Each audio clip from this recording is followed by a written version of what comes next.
Trump's tactics in attacking DeSantis from the left are not going down well with many Republicans, including Trump's own supporters, who also overwhelmingly admire the Florida governor. This is something that I think gets missed by some on the left, that their supporter base, there is a great deal of crossover here.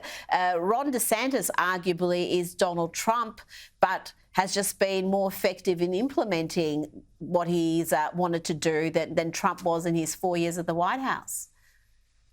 Right. I mean, Donald Trump, look, I mean, I was a strong supporter of his presidency. I mean, I wrote countless op-eds defending him against the Democrats' frivolous to impeachment votes.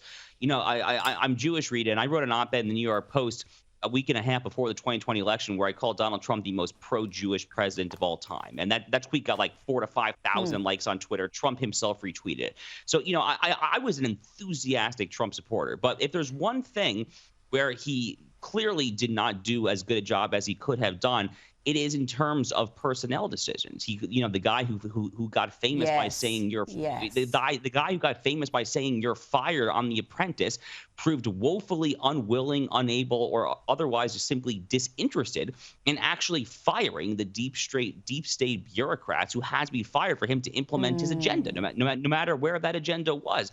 And, you know, Ron DeSantis, where he sits here in Florida, you know, it's interesting. I mentioned COVID earlier. COVID was kind of the first issue where DeSantis really kind of carved out his leadership mantle on. When he was putting the policies in place here in Florida that flied in the face of Anthony Fauci, frankly, flied in the face of then President Donald Trump early in the pandemic as well, DeSantis was making those decisions based on his own reading of the medical literature. It wasn't coming from his advisors. It wasn't coming from lobbyists or anything.